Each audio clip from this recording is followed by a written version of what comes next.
Hey there folks, welcome to the Win with Dice channel, and welcome to the first episode in what will hopefully be an ongoing series of my journey through the Dungeon23 challenge. What I wanted to do was just explain a bit about what Dungeon23 is, what my intent is with it, and then maybe we'll do these every week or every 2 weeks, just depending on how people feel about them.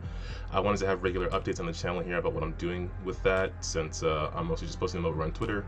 And yeah, let's just get started. So what is Dungeon23? Dungeon23 is essentially just this daily writing design challenge sort of thing. It was originally posted by game designer Sean McCoy, and I'll link to the original tweet below as well as the original blog post that he had made. Essentially what it is you're building a mega dungeon over the course of a year, and the way you build it is by making one room a day, and you can make one floor a month. So say for January, what I'm trying to do, at least, is you might have a floor of this mega dungeon that has 31 rooms, and every day, you don't have to make the whole dungeon in one day. You just make one room in a day, and then you put them all together, and at the end, maybe you'll end up with some sort of super awesome mega dungeon. This being the internet, of course, people are always taking that and changing it up to fit their own style. So people are doing something like a City 23, where they build a city in the course of a year. They make one small piece of it a day, or like a world map, or Space 23, which I believe is more of a planetary scale kind of thing. I've seen some variations on it. And yeah, I just thought it was an interesting challenge. It was something I wanted to take up. It seemed fairly easy to do because, again, you're not making a whole map every day. You're just making one room every day. And that makes it a very simple thing, although it is me, so I do sometimes overthink it. Now, what I wanted to do with Dungeon23 is I wanted to add sort of a more sci-fi flair to it, just because I happen to have Mass Effect and certain things on the brain when I started. And what I wanted to do, because I also wanted to get back into Starfinder, is I wanted to have a space dungeon, essentially. My dungeon, quote unquote, is essentially going to be an abandoned space station that's built into an asteroid, which is fairly similar to a Starfinder one-shot that I ran some time ago. The basic premise is that this massive station was used to do some certain experiments that maybe should not have been done. And those are the kinds of things that I would develop over the course of the year as I thought of them or what seemed interesting to me.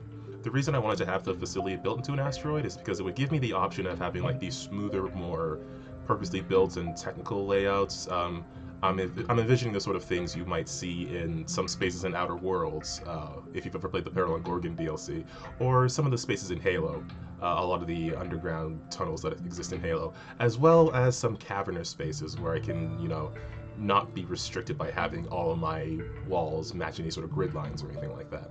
So again, I'll have the posts related to Dungeon23 linked below if you want to check those sorts of things out, just to know more about the challenge itself.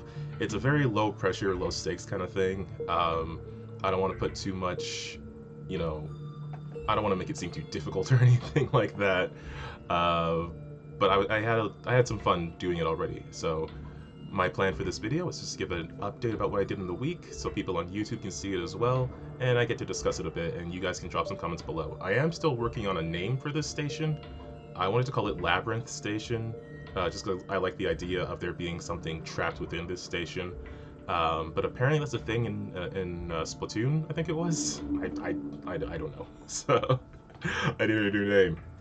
But let's hop into this week's update for Dungeon23, and you can see what I've been working on for a few minutes a day, and I'll add some commentary as well. Okay, so here we are. So this was the very first room I made on January 1st. This is room 001, we'll call it. And I guess I'll just number each room as I go over the year. We're going to be figuring a lot of things out on the fly here. But I wanted to start off with essentially the map itself. I had the idea in my head that I would give myself a space that's based on the number of days in each month. So this is a 31 by 31 grid of spaces. And I'm starting off with just a simple map. You can see I also use some door symbols here, and I'll talk about those a bit as well. Additionally, for each week, On the blog post that I have linked below, you'll see a list of prompts that you can use for idea suggestions and things like that. I did want to use those, but I wanted to shake things up a bit, so I'm essentially choosing one at random each week. So I'll also describe those as we go. Now, this is the first map for January for week 1, and the random prompt that I picked was cold. So, the description for room 1 is: the elevator from the surface opens with a slow hiss to reveal what may have once been a foyer that leads into the first levels of the station. Ahead, a single door, and to the right, a locked room. A hidden door waits behind the magnetic elevator shaft for a perceptive explorer to try and spot it. The air in this level is breathable, but carries a distinct and foreboding chill, as though something is waiting just beyond the next door. Now, this room I was worried might be a bit too big, but I guess we'll see how things turn out as the month goes on. I did, of course, make symbols and stuff for the design of the doors. You can see I used pretty much all of them here. I have the double door on the entrance to the elevator itself. I have a single door leading out, a locked door at the bottom there with the X on it, which you need to find a key for. I'm sure future Calvin will figure out where that will be. And an S for a secret door. Now, some of these things, I haven't figured out what's going to be there. I think it would be really funny if I left that locked door until the end.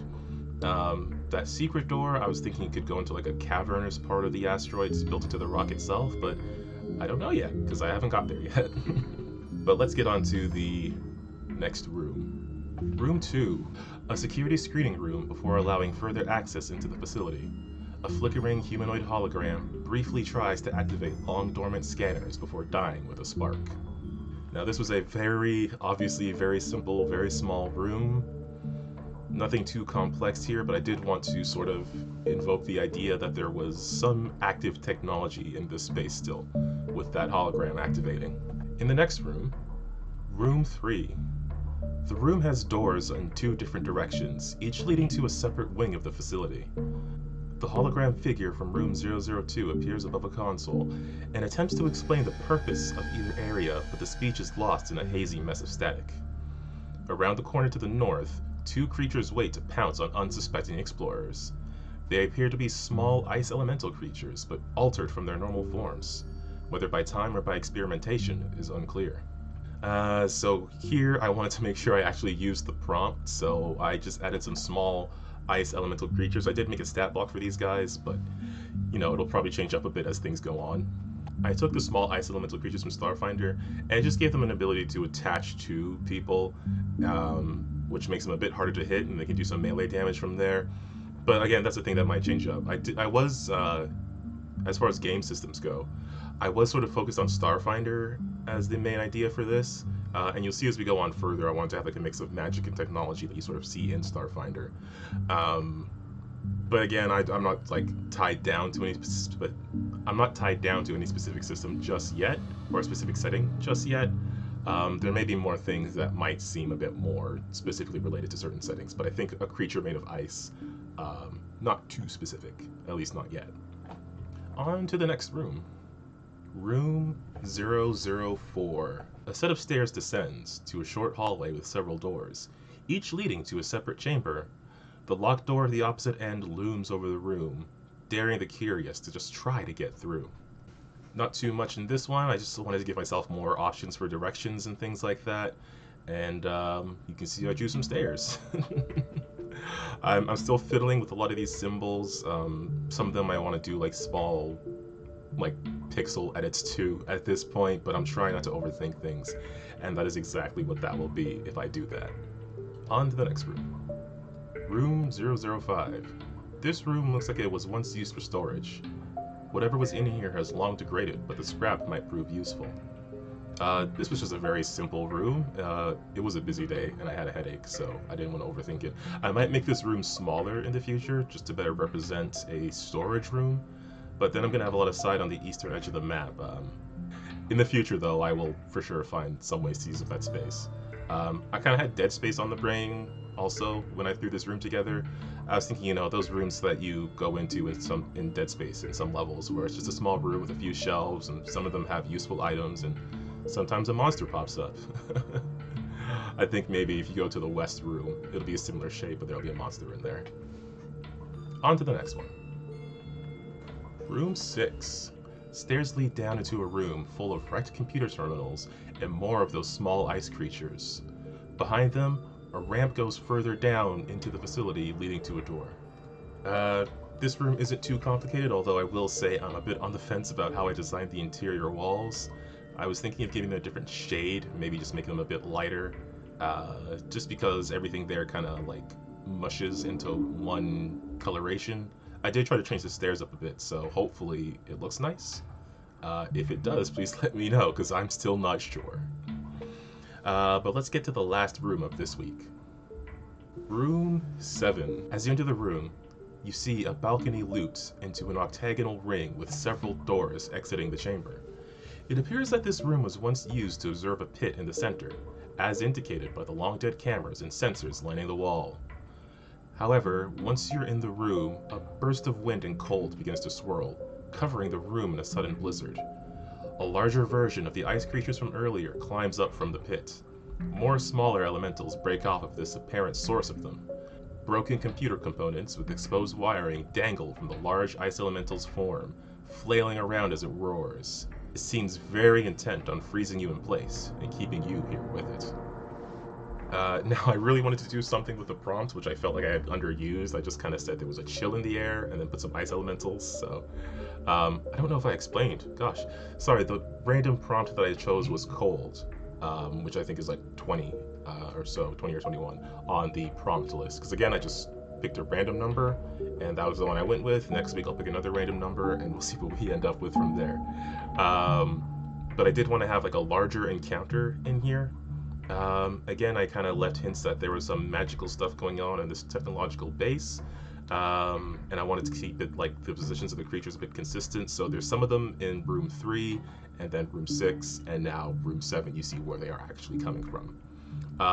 Additionally, this room feels a bit big, although I'm not entirely sure because I gotta fit, 24 more rooms in here. So we'll see how that goes. But I saw this room shape and I just really wanted to use it because it just really spoke to me. I thought it was really cool to have like an octagonal shape. I also thought it'd be interesting to have a combat encounter here, just because you then have to deal with the fact that you can't move through the middle of the room. So you have to work in your positioning. Although Starfinder does have a lot of ranged options because it's a very technological thing, so everybody has like a pistol or whatever. As it stands now, this is the current layout of the Dungeon23 dungeon. So again, I'm kind of focused on Starfinder, but not so much that I can't like vary things. That's just if I make more stat blocks, that's what they'll be for. I am curious how people feel about this map so far. The artwork is obviously very simple. I just wanted to have like some black lines on sort of like a grid paper design. I didn't want to overcomplicate it too much. Maybe at the end of the month I'll work on a, better looking version of this. But for now my focus is on just laying out the map. I do want to know how people feel about it. If you want to drop a comment about it, things I could change or add. How do you feel about those door symbols? Are they like... I'm trying not to overthink things, but that's just sort of how I operate. That's sort of one of the things I wanted to set out for myself as a challenge for this challenge, is to try not to spend too much time flustering over things and like doing and redoing things. Like again, room 5 there is excessively simple, but that's what it should be. Like I spent a lot of time on rooms like 6 and 7, a bit too much time on room 4, just because I was on the fence about how I've positioned the doors. I thought positioning it in between a space would be interesting because then you can move diagonally through the door, and it essentially connects all 4 of those squares. But then I was kind of flip-flopping on how much I actually liked it as I moved on. As you can see, I kind of dropped it pretty quick in rooms 4 and 6, but yeah, that's kind of where I'm at right now, and I'm still trying to figure out, what to put in the other rooms, where that secret door is going to go, what sort of cavern might be back there, the locked door in room 01. I made a joke that the restrooms would be back there. That might just be the case. But this is where I'm at so far, and I'm actually pretty happy with it. So I just thought I would share it here. Of course, once the channel gets to a point where I have community posts, I can start sharing the images there. But if people still want to see these videos where I can go a bit more in depth and you can give a bit more of a reply, I'll keep doing them. For now, I'm aiming for to do them either each week or every other week. Shouldn't be too long. This one is probably overly long because I have to explain what the whole thing is, but hopefully the next one I'll come in under 10 minutes or so. I don't know how long this one will be yet. But yeah, that's where I'm at so far. So if you like it, just let me know. And if you're working on something similar, just share a link to it in the comments below so other people can come along and check it out. I'm very excited to see what other people are working on. I've been looking at the tags and everything, and I'm just like taking a look at what people are doing, and it's been very inspiring to me. You know, I hope no one's putting too much pressure on themselves to design something brilliant or whatever. I hope everybody's just having fun with this challenge, and that's all I've been seeing so far. So hopefully that keeps up. And that's all I've got to say so far. So I'll see y'all next week or the next couple of weeks. For now, I'm gonna sign off, and I'll just say, happy mapping. That's a thing people say, right? Happy mapping? I hope it is.